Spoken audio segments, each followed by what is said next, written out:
दशहरा केवल रावण दहन का त्योहार नहीं है, बल्कि यह भीतर और बाहर की अशुद्धियों को मिटाने का पर्व है।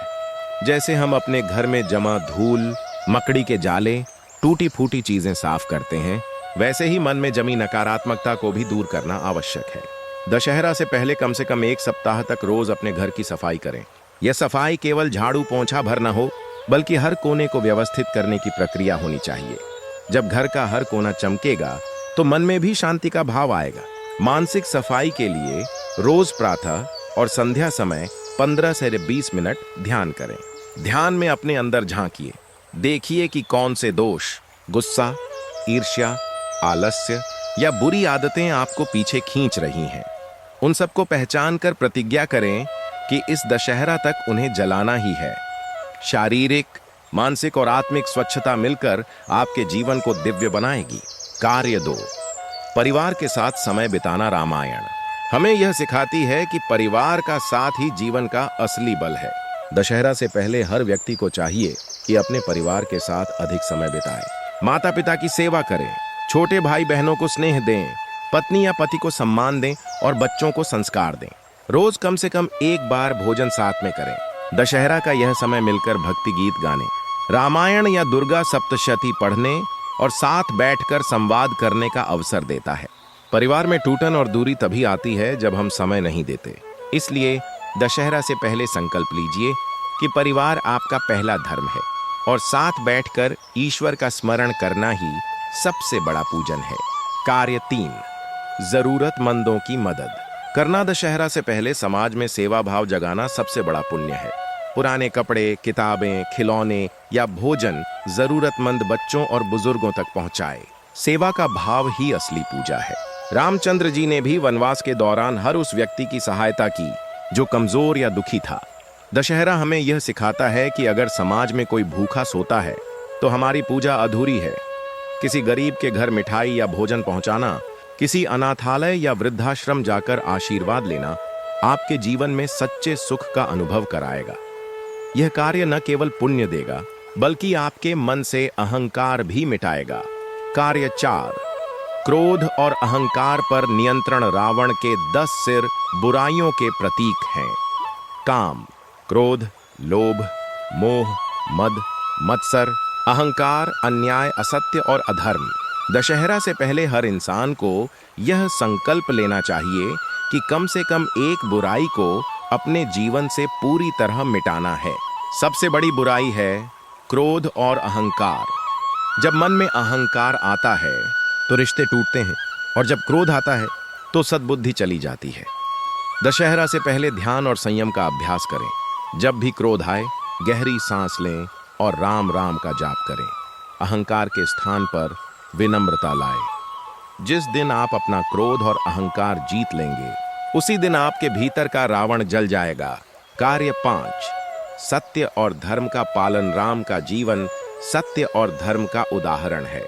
दशहरा से पहले हमें यह प्रण लेना चाहिए कि चाहे परिस्थिति कैसी भी हो, हम असत्य का सहारा नहीं लेंगे। सच बोलना कठिन हो सकता है, लेकिन यही धर्म का मार्ग है। दशहरा के पहले 10 दिनों में कम से कम यह अभ्यास करें कि न तो झूठ बोलेंगे और न ही किसी को धोखा देंगे। धर्म का पालन केवल पूजा पाठ में नहीं है, बल्कि व्यवहार में है। किसी को ठगना नहीं, गलत लाभ न लेना और अपने कर्तव्यों को ईमानदारी से निभाना ही धर्म है। इस अभ्यास से आप अपने जीवन में शक्ति और आत्मविश्वास पाएंगे। कार्य 6, माता दुर्गा और भगवान राम का पूजन। दशहरा से पहले नवरात्रि आती है, जो शक्ति की उपासना का पर्व है। इस समय मां दुर्गा के 9 रूपों का स्मरण और पूजन करना चाहिए। प्रतिदिन दीप जलाएं, दुर्गा सप्तशती का पाठ करें या जय माता दी का जाप करें। दशमी के दिन भगवान राम की विजय और रावण के अंत की कथा सुनें। यह पूजन केवल धार्मिक अनुष्ठान न हो, बल्कि एक आस्था और विश्वास का प्रतीक हो। पूजा करते समय यह भाव रखें कि आप भीतर के अंधकार को मिटाकर प्रकाश की ओर बढ़ रहे हैं। इस प्रकार की साधना से मन शुद्ध होगा और आत्मा प्रसन्न होगी। कार्य 7, अनाज और धन का दान। भारत की परंपरा है कि बड़े पर्वों से पहले दान देना चाहिए। दशहरा से पहले अन्न, वस्त्र और धन का दान करें। दान कभी दिखावे के लिए न हो, बल्कि आस्था और करुणा से हो। दान से आपके धन में कमी नहीं आती, बल्कि ईश्वर की कृपा और बढ़ती है। दानम बलम धर्मस्य। दान ही धर्म की असली शक्ति है। दशहरा से पहले एक दिन निकालें और किसी भूखे को भोजन कराएं। यह छोटा सा कार्य आपके जीवन में बड़ी शांति और संतोष देगा। कार्य 8, बच्चों को रामायण और धर्म कथाएं सुनाना। दशहरा केवल बड़े लोगों का त्योहार नहीं है, बल्कि बच्चों के लिए सबसे बड़ा सीखने का अवसर है। उन्हें राम रावण की कथा, सीता माता की मर्यादा और लक्ष्मण की सेवा भावना सुनाएं। बच्चे वही बनते हैं जो वे सुनते और देखते हैं। दशहरा से पहले बच्चों को अच्छे संस्कार देने का प्रयास करें। रामलीला देखने ले जाइए, धार्मिक किताबें पढ़ाएं और उन्हें बताएं कि बुराई चाहे कितनी भी बड़ी क्यों ना हो, अंत में हारती ही है। यह शिक्षा उनके पूरे जीवन का आधार बनेगी। कार्य 9, रिश्तों की कड़वाहट दूर करना। दशहरा से पहले हर इंसान को यह प्रयास करना चाहिए कि जिन रिश्तों में कटुता या दूरी आ गई है उन्हें ठीक किया जाए। भाई से झगड़ा है तो माफी मांग लें, मित्र से मनमुटाव है तो संवाद कर लें, माता पिता से दूरी है तो प्रेम से गले लग जाएं। दशहरा का संदेश ही है बुराई का अंत और प्रेम की विजय। जब रिश्ते सुधरेंगे तो मन हल्का होगा और उत्सव का आनंद दुगुना हो जाएगा। कार्य 10, अपने लक्ष्यों और जीवन की दिशा तय करना। दशहरा से पहले आत्ममंथन करना आवश्यक है। पूछें, अब तक का जीवन कैसा बीता? कौन सी गलतियां की? क्या सुधार करना है? आने वाले दिनों में क्या लक्ष्य रखने हैं? इस आत्मचिंतन से आप अपनी दिशा तय कर पाएंगे। भगवान राम ने भी कठिनाइयों के बीच कभी लक्ष्य नहीं छोड़ा। उसी प्रकार हमें भी अपने जीवन का रावण पहचान कर उसे समाप्त करना है और आगे धर्म के मार्ग पर चलना है। अपने लक्ष्य को लिखकर दीवार पर लगाएं, ताकि हर दिन याद रहे कि दशहरा केवल पर्व नहीं, बल्कि नए जीवन की शुरुआत है। मनुष्य चाहे कितनी भी व्यस्तता में क्यों न हो, भगवान का नाम लेना उसके जीवन को शांत और पवित्र करता है। दशहरा से पहले हर व्यक्ति को संकल्प लेना चाहिए कि वह रोज सुबह और शाम कम से कम 108 बार राम या एयूएम नमः शिवाय या जय माता दी का नाम जपे। नाम जप से मन की चंचलता कम होती है, क्रोध और तनाव दूर होता है और भीतर आत्मबल उत्पन्न होता है। जप के समय मन को एकाग्र कर केवल ईश्वर पर ध्यान लगाएं। यदि संभव हो तो परिवार के साथ मिलकर सामूहिक जप करें। नाम जप से वातावरण भी पवित्र होता है और घर में सुख शांति आती है। कार्य 2, रामायण और गीता का पाठ। रामायण और श्रीमद् भगवद गीता मानव जीवन के सबसे बड़े मार्गदर्शक ग्रंथ हैं। दशहरा से पहले कम से कम एक बार सुंदरकांड या बालकांड का पाठ अवश्य करें। गीता का एक एक अध्याय रोज पढ़ें और उसके श्लोकों पर चिंतन करें। इन ग्रंथों में जीवन के हर प्रश्न का उत्तर है। गीता हमें सिखाती है कि कर्म करते रहो और फल की चिंता मत करो। रामायण हमें यह बताती है कि मर्यादा, सत्य और धर्म का पालन करने से विजय निश्चित है। इनका अध्ययन मन में विश्वास जगाता है और जीवन को लक्ष्य की ओर अग्रसर करता है। कार्य 3, मंदिर दर्शन और पूजा। दशहरा से पहले किसी नजदीकी मंदिर में जाकर दर्शन अवश्य करें। मंदिर केवल पूजा की जगह नहीं है, बल्कि यह ऊर्जा और शांति का केंद्र है। मंदिर में दीप जलाना, घंटी बजाना और भगवान के चरणों में बैठकर ध्यान करना मन की सारी नकारात्मकता को दूर करता है। यदि संभव हो तो राम मंदिर या दुर्गा मंदिर जाएं और विशेष पूजा करें। मंदिर में पूजा करने से मनुष्य को यह अनुभव होता है कि वह अकेला नहीं है, बल्कि भगवान हर पल उसके साथ हैं। कार्य 4, व्रत और उपवास का पालन। शास्त्रों में कहा गया है, व्रतेन शुद्धिर्भवति, अर्थात व्रत से शुद्धि मिलती है। दशहरा से पहले नवरात्रि के 9 दिन व्रत रखे जाते हैं। यदि संभव हो तो साधारण उपवास करें, फलाहार लें, सात्विक भोजन करें और अधिक बोलने से बचें। उपवास केवल पेट खाली करने का कार्य नहीं है, बल्कि यह आत्मा को शुद्ध करने की साधना है। जब शरीर नियंत्रित होता है, तभी मन नियंत्रित होता है। उपवास से न केवल स्वास्थ्य अच्छा होता है, बल्कि भगवान का आशीर्वाद भी प्राप्त होता है। कार्य 5, भजन कीर्तन और संकीर्तन। दशहरा से पहले का समय भजन और कीर्तन करने का सर्वोत्तम समय है। परिवार और मित्रों के साथ मिलकर रामायण, गीता या देवी भजनों का संकीर्तन करें। कीर्तन में जब सब मिलकर राम राम या जय माता दी गाते हैं तो वातावरण में दिव्यता उतर आती है। कीर्तन से मन प्रसन्न होता है और चिंता दूर होती है। भजन कीर्तन का एक और लाभ यह है कि बच्चे भी इसमें शामिल होकर अच्छे संस्कार ग्रहण करते हैं। कार्य 6, साधु संतों का आशीर्वाद। साधु संत और गुरुजन हमारे जीवन के पथ प्रदर्शक होते हैं। दशहरा से पहले कम से कम एक बार किसी संत या गुरु से मिलकर उनका आशीर्वाद लेना चाहिए। यदि मिलना संभव न हो तो उनके प्रवचन सुने। गुरु के वचन हमारे जीवन के अंधकार को मिटाकर सत्य का प्रकाश फैलाते हैं। संतों की संगति से व्यक्ति का मन नियंत्रित होता है और वह सही मार्ग पर चलता है। कार्य 7, संकल्प और प्रार्थना। दशहरा से पहले भगवान के सामने बैठकर संकल्प करें कि आने वाले समय में आप अपने जीवन की बुराइयों को त्यागेंगे और सद्गुण अपनाएंगे, जैसे क्रोध कम करना, दूसरों की मदद करना, सत्य बोलना, माता पिता की सेवा करना आदि। साथ ही भगवान से प्रार्थना करें कि वे आपको इस मार्ग पर चलने की शक्ति दें। प्रार्थना मनुष्य और ईश्वर को जोड़ने वाला सबसे सरल माध्यम है। यह हमें यह एहसास कराती है कि हम अकेले नहीं हैं, बल्कि भगवान हर कठिनाई में साथ खड़े हैं। कार्य 8, धर्म, कर्म और हवन यज्ञ। दशहरा से पहले घर में छोटा सा हवन या यज्ञ करें। हवन से वातावरण शुद्ध होता है और नकारात्मक ऊर्जा समाप्त हो जाती है। यज्ञ अग्नि में आहुति देने का अर्थ है अपनी बुराइयों को जलाना। जैसे अग्नि हर चीज को भस्म कर देती है, वैसे ही यज्ञ में डाली गई नकारात्मकता भी नष्ट हो जाती है। हवन करते समय गायत्री मंत्र, दुर्गा मंत्र या श्री राम जय जय राम का उच्चारण करें। इससे घर में सकारात्मक ऊर्जा का संचार होता है।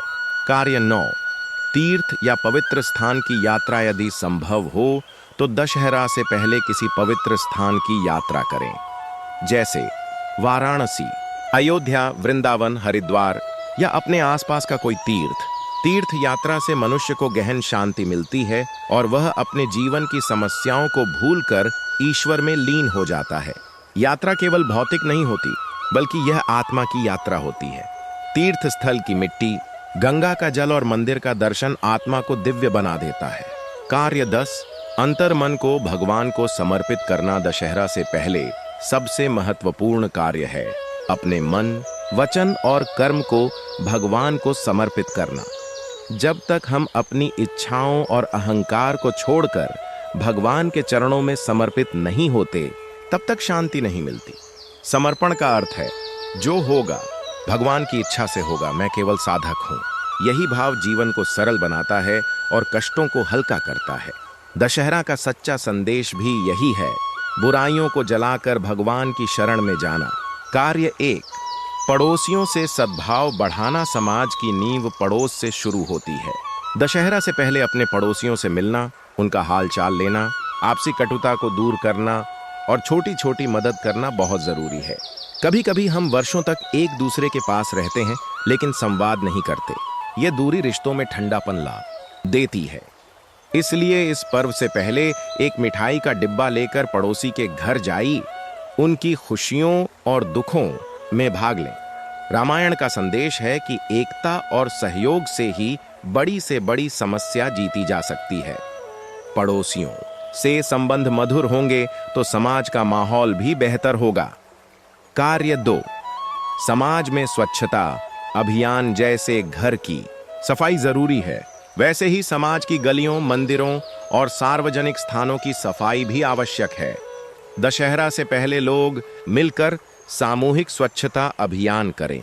इससे न केवल गंदगी दूर होगी, बल्कि समाज में एकता और सहयोग की भावना भी मजबूत होगी। महात्मा गांधी ने भी कहा था कि स्वच्छता ईश्वर की पूजा के समान है। जब हम अपनी गलियों को साफ रखते हैं तो बच्चों और बुजुर्गों को बीमारियां कम लगती हैं। स्वच्छ समाज ही सुंदर समाज है। कार्य 3, शिक्षा का प्रसार। समाज तभी आगे बढ़ता है जब शिक्षा का प्रकाश हर घर तक पहुंचता है। दशहरा से पहले संकल्प लें कि अपने आसपास के गरीब बच्चों को पढ़ने लिखने में मदद करेंगे, चाहे उन्हें किताबें देना हो, फीस भरना हो या बस रोज 1 घंटा पढ़ाना हो। यह सबसे बड़ा धर्म है। राम का जीवन भी गुरु वशिष्ठ और विश्वामित्र की शिक्षा से ही महान बना। समाज में ज्ञान फैलाना ही सबसे बड़ा दान है। कार्य 4, महिलाओं का सम्मान और सुरक्षा। दशहरा का पर्व मां दुर्गा की शक्ति और मर्यादा की जीत का प्रतीक है। समाज तभी समृद्ध होगा जब महिलाएं सुरक्षित और सम्मानित होंगी। दशहरा से पहले हमें यह प्रण लेना चाहिए कि महिलाओं के साथ किसी भी प्रकार का भेदभाव नहीं करेंगे, बेटियों को बराबर शिक्षा देंगे, घर में पत्नी का सम्मान करेंगे और समाज में बहनों की सुरक्षा का ध्यान रखेंगे। समाज में महिलाओं के प्रति दृष्टिकोण बदलना ही असली विजयादशमी है। कार्य 5। सामूहिक सांस्कृतिक आयोजन। दशहरा से पहले समाज में रामलीला, भजन कीर्तन या धार्मिक सभा का आयोजन करें। इससे न केवल बच्चे रामायण और धर्म कथाओं से परिचित होंगे, बल्कि समाज में एकता भी बढ़ेगी। जब लोग मिलकर बैठते हैं, हंसते हैं, गाते हैं, तो आपसी दूरी मिट जाती है। संस्कृति का संरक्षण समाज को मजबूत करता है। यदि संभव हो तो छोटी सी रामलीला या रावण दहन का आयोजन करें, ताकि आने वाली पीढ़ियां परंपराओं को समझ सकें। कार्य 6।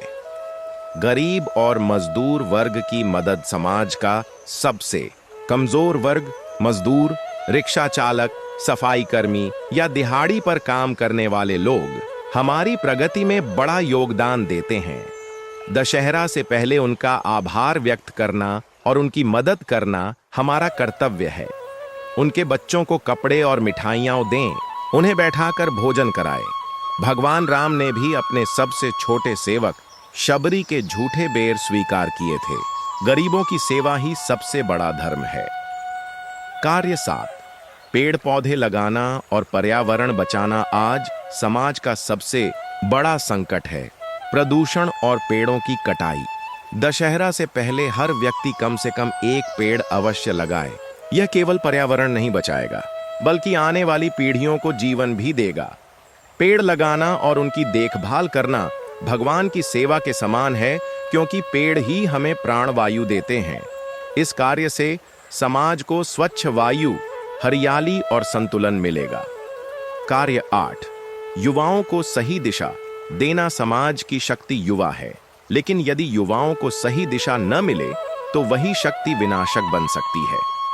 दशहरा से पहले हमें यह संकल्प लेना चाहिए कि समाज के युवाओं को गलत संगति और नशे से बचाएंगे। उन्हें खेल, पढ़ाई, कला और सेवा कार्यों की ओर प्रेरित करेंगे। भगवान राम भी युवावस्था में ही आदर्श स्थापित कर चुके थे। युवा जब सही राह पर होंगे, तभी समाज और राष्ट्र मजबूत होगा। कार्य 9। झगड़े और विवाद सुलझाना। समाज में कई बार लोग छोटी छोटी बातों पर झगड़ जाते हैं और सालों तक बोलचाल बंद कर देते हैं। दशहरा से पहले समाज के बुजुर्गों को आगे बढ़कर विवाद सुलझाने चाहिए। यदि दो परिवार आपस में नहीं बोल रहे हैं, तो उन्हें बैठाकर समझाएं और मेल मिलाप कराएं। दशहरा का संदेश ही है सत्य और प्रेम की विजय। जब समाज में आपसी प्रेम होगा, तभी असली विजयादशमी होगी। कार्य 10। सामूहिक दान और सेवा। कार्य समाज का उत्थान तभी होगा जब हर व्यक्ति थोड़ा थोड़ा योगदान देगा। दशहरा से पहले सामूहिक रूप से धन इकट्ठा कर गरीबों को भोजन, कपड़े, दवा और किताबें बांटें। सेवा कार्यों में हर व्यक्ति की भागीदारी होनी चाहिए। जब समाज मिलकर दान करता है, तो उसमें करुणा और भाईचारे की भावना मजबूत होती है। राम राज्य का आदर्श यही था, जहां हर कोई सुखी और सुरक्षित हो। दशहरा से पहले व्यक्ति को कम से कम एक दिन ऐसा निकालना चाहिए जब वह स्वयं के साथ बैठकर अपने जीवन का लेखा जोखा करे। पूछे, मैंने अब तक क्या पाया? मेरी गलतियां क्या थीं? किन आदतों ने मुझे कमजोर बनाया और किन गुणों ने मुझे मजबूत? आत्मचिंतन का अर्थ है अपने भीतर झांकना और सत्य को स्वीकार करना। जब मनुष्य स्वयं के दोषों को पहचान लेता है, तभी उनमें सुधार की शुरुआत होती है। आत्ममंथन से भीतर की अशुद्धियां बाहर आती हैं और आत्मा हल्की होती है। यही आध्यात्मिक यात्रा का पहला चरण है। कार्य 2। मौन साधना। बोलने से ऊर्जा बाहर जाती है, जबकि मौन रहने से ऊर्जा भीतर संचित होती है। दशहरा से पहले प्रतिदिन कम से कम 1 घंटे का मौन रखना चाहिए। इस समय न मोबाइल देखें, न किसी से बातचीत करें, बस शांति से बैठें और अपने भीतर की ध्वनि को सुनें। मौन साधना से मन शांत होता है, विचार नियंत्रित होते हैं और आत्मा भगवान के अधिक निकट आती है। आर्षि मुनि भी मौन को ब्रह्मचर्य और योग की नींव मानते थे।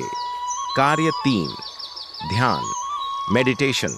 आध्यात्मिक उत्थान का सबसे बड़ा साधन ध्यान है। दशहरा से पहले रोज सुबह शाम 15-20 मिनट ध्यान करना चाहिए। ध्यान में अपनी सांसों पर केंद्रित हों या AUM का जाप करें। धीरे धीरे मन की चंचलता मिटेगी और गहरी शांति का अनुभव होगा। ध्यान से न केवल मानसिक तनाव दूर होता है, बल्कि आत्मा को भगवान से सीधा संबंध मिलता है। यह अनुभव अद्भुत है, मानो भीतर एक दिव्य ज्योति प्रज्वलित हो गई हो। कार्य 4, अहंकार का त्याग। आध्यात्मिक मार्ग पर सबसे बड़ी बाधा अहंकार है। दशहरा से पहले यह संकल्प लें कि आप अपने अहंकार को मिटाएंगे।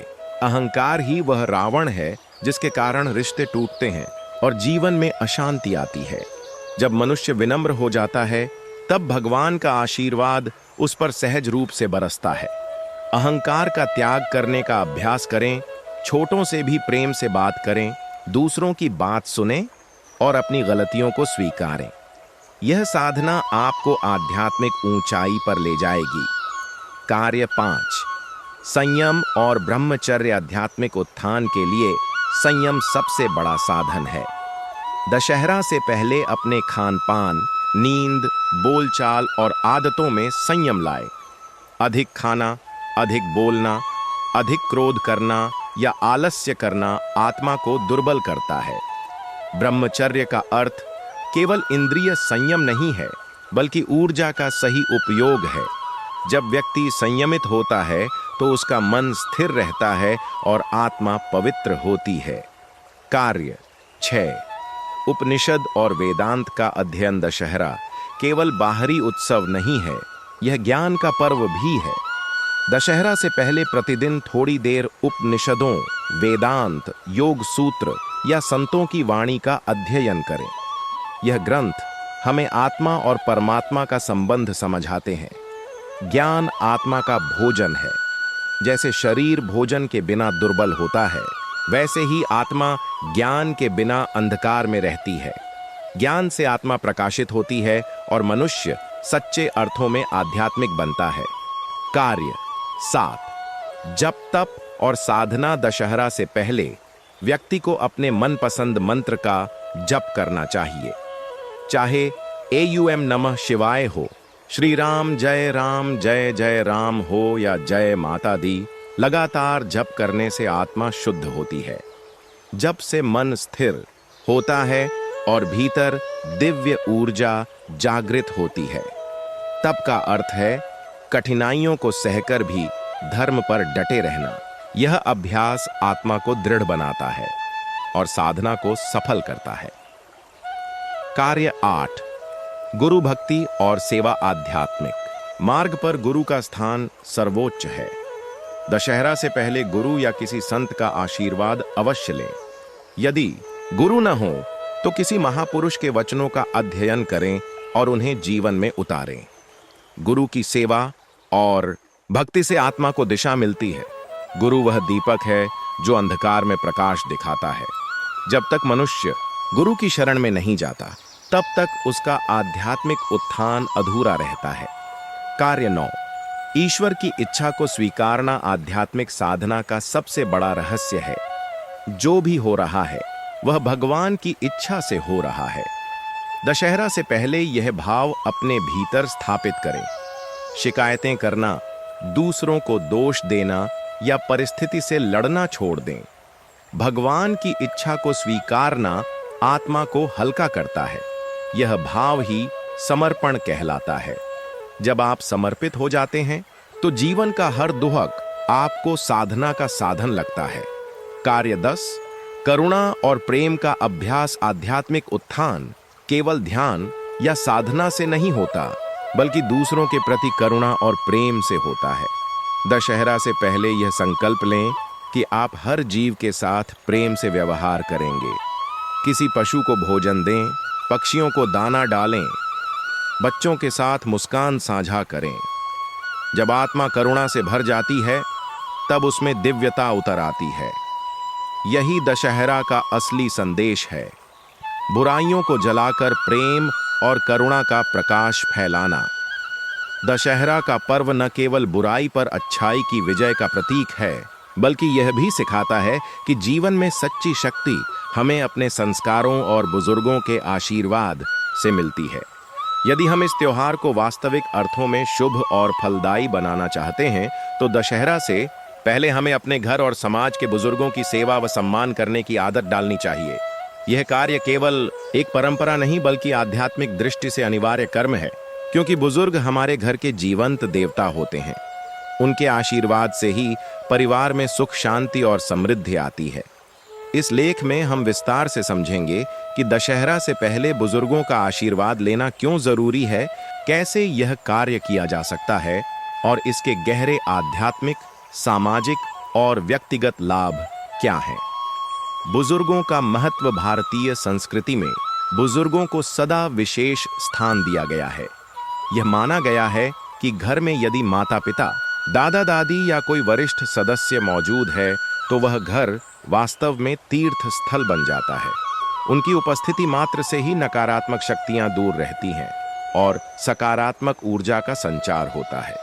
दशहरा, जो कि रावण जैसे अहंकारी व्यक्ति के विनाश की कथा से जुड़ा है, हमें यह सिखाता है कि जब तक हम अपने अहंकार को छोड़कर बुजुर्गों का सम्मान नहीं करेंगे, तब तक विजय का सच्चा अर्थ नहीं समझ पाएंगे। आशीर्वाद का आध्यात्मिक प्रभाव। जब कोई बुजुर्ग अपने छोटे को आशीर्वाद देता है तो वह मात्र शब्द नहीं होते, बल्कि वह जीवन भर का सकारात्मक संकल्प होता है।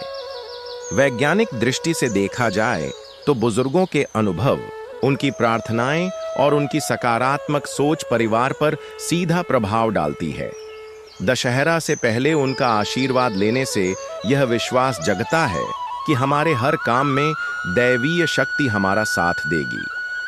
बुजुर्गों की सेवा ही सच्ची पूजा। त्योहारों में हम मंदिर जाकर भगवान की पूजा करते हैं, लेकिन यह भूल जाते हैं कि घर के देवता हमारे बुजुर्ग हैं। दशहरा से पहले उनकी सेवा करना, उनकी आवश्यकताओं का ध्यान रखना, उनके स्वास्थ्य की देखभाल करना ही सबसे बड़ा धार्मिक कार्य है। शास्त्रों में कहा गया है, मातृदेवो भव, पितृदेवो भव, अर्थात माता पिता और बड़े बुजुर्गों को देवता के समान मानो। सेवा के व्यावहारिक रूप। दशहरा से पहले हमें विशेष रूप से इन सेवाओं पर ध्यान देना चाहिए। स्वास्थ्य का ध्यान, उनके दवाइयों और खानपान का ध्यान रखना, मानसिक शांति, उनसे बातें करना,